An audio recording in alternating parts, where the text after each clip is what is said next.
Welcome on in to the Josh Reese Show. I'm your host, Josh Reese, and this is an instant reaction of the Texans' 13-9 win over the Cincinnati Bengals. It wasn't good, it wasn't bad, but it sure was ugly. Houston Texans, again, did not look like a very, very good offense. But, I mean, that could be because it's a short week. It also could be because the Texans are dealing without a wide receiver, also 3 tight ends. There's a lot of reasons why the Texans offense could not maybe have looked very fluid and good. But the defense did bring its lunch pail. They did play very well against the Red Rider and the Cincinnati Bengals. While A.J. Green did get some good grabs, and Tyler Eifert had a nice good grab as well, overall, the Houston Texans held Andy Dalton to 224 yards passing and rushing, which everyone was a little bit worried about Joe Mixon, Giovanni Bernard, and Jeremy Hill kind of running amok on the Texans offense, kind of like what Leonard Fournette did with the Jaguars last week. But they held their own. Total, they held the Cincinnati Bengals to 24 carries for 82 yards rushing, 3.4 yards a carry. The Houston Texans defense was the name of the game on Thursday, and that was the only reason the Houston Texans beat the Bengals. Yes, DeShaun Watson had an okay game. Yes, DeShaun Watson had an amazing run to end the half in the first half to get the touchdown to take the lead. Yes, it looks like there is some very positive things to build on for DeShaun Watson. But no, the Texans did not win because of DeShaun Watson. They won because of the Houston Texans defense. Watson, however, didn't hurt the Texans that badly. There was at least 3 passes that I counted that could have been intercepted, however, but of course they ended up not being intercepted, and he lived to fight another day. But there was, of those 3 potential interceptions, 2 of them could have been pick sixes. So that's something that DeShaun Watson is going to have to work on and hone in over the next coming weeks against the Texans. For the Texans.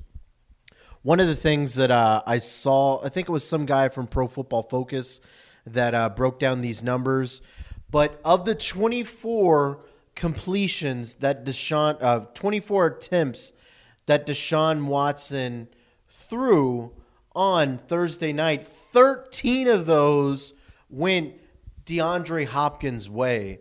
And I think they shared that the stat was something that hasn't been done in the past 12 years, that over 50% of a quarterback's targets were to one player. And DeAndre Hopkins, and DeShaun Watson, those guys are going to be tied to the hip for the entire rest of the season.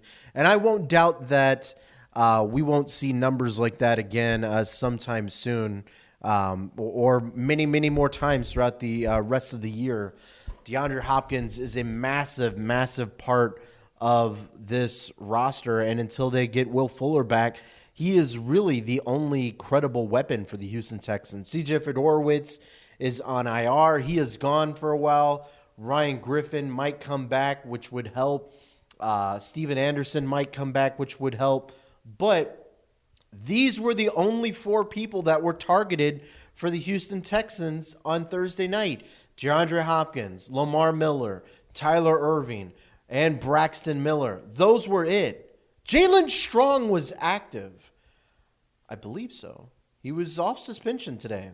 But for some reason or another, of course, Jalen Strong does not get targeted at all. So it is what it is. It doesn't seem like Strong is in the plans very much. So until Will Fuller gets back, this is the Deshaun Watson and DeAndre Hopkins show. So look forward to defenses trying to figure out how to curtail Hopkins, because even though he was damn near the only person that was targeted on Thursday night, he still came away with 7 receptions. He almost had 100 damn yards. 7 receptions, 73 yards on Thursday night. Overall, DeShaun Watson had 125 yards passing to mix in with 67 yards rushing. DeShaun Watson, he was not great, but like I mentioned, there is enough there so you can see that there is something that the Houston Texans can work with.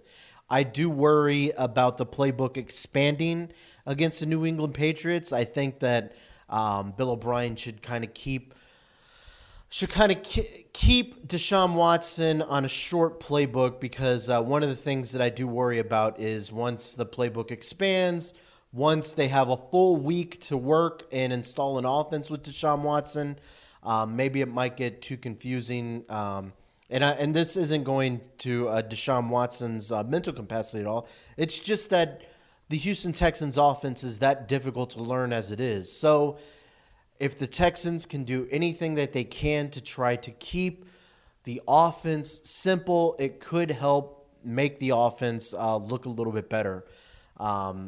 So while the offense still a work in progress, they only scored 13 points.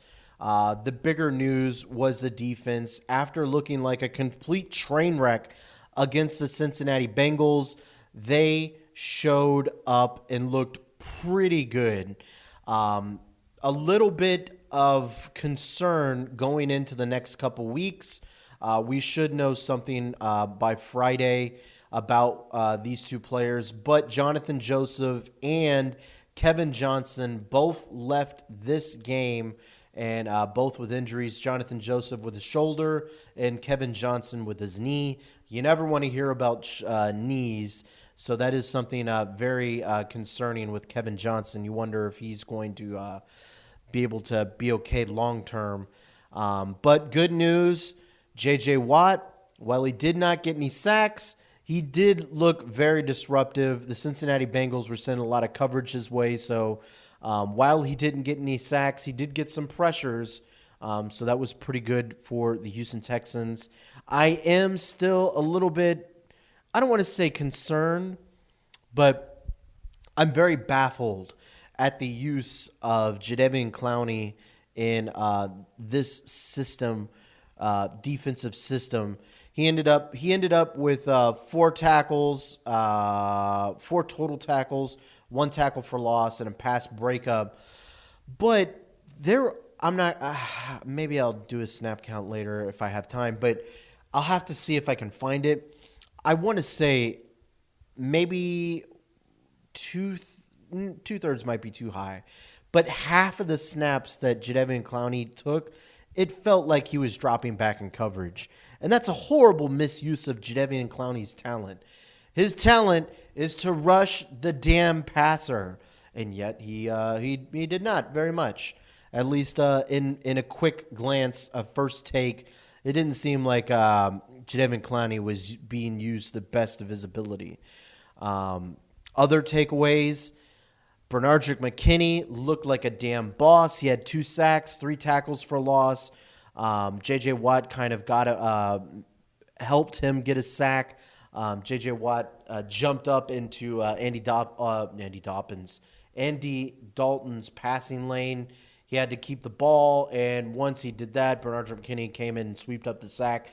Lots of complimentary play on the defense on Thursday night, and it looks like the defense will be okay. So while everyone freaked out against the Jaguars, and rightfully so, the defense did not look like it was ready to play.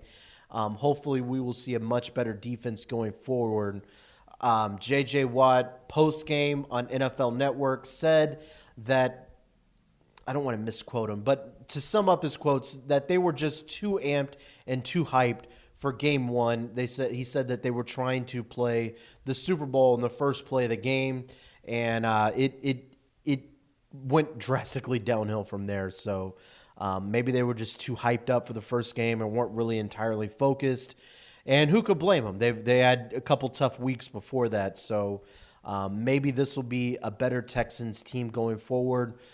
But still, lots of things to worry about. The Texans have the Patriots next Sunday. So while they have a little bit of a long week here, they'll probably be able to get some of these players back who are on concussions. Some of those players should be able to get strung back in there. They might be able to sign another tight end or two off of the street. I think I heard that Gary Burnridge was one of the tight ends that the Houston Texans were scouting out. So that could be something very interesting. We'll see if that is someone that the Texans sign. But to sum up, Thursday night for the Houston Texans, there was defense played very good, and there was some good flashes from DeShaun Watson. While it looked like the Texans were going to have a really rough game if they played like they did against the Jaguars, they did not. They came out much hungrier against the Cincinnati Bengals, and they picked up a road win.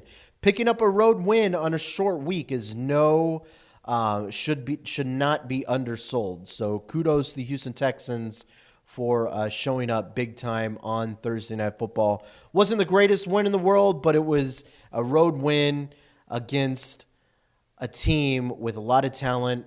You can say what you want about Andy Dalton, but the Cincinnati Bengals have talent on both the offense and defense, and the Houston Texans were able to come out on top, and now they have a share of the division. They are tied with the Jaguars with one win. So we'll see how Sunday Football shakes out and see if the Texans can maintain a share of the AFC South. So that's all I got. I appreciate everyone for giving this a listen. If you enjoyed this content, please give it a like, a share, and subscribe to my YouTube channel. I would appreciate that. Also, drop me a comment. Let me know your thoughts on Thursday Night Football. Let me know if you think that this is a sign of better things to come, or are you still pretty sour on the Houston Texans.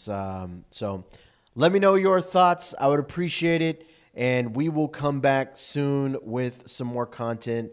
Until next time, stay easy, stay breezy.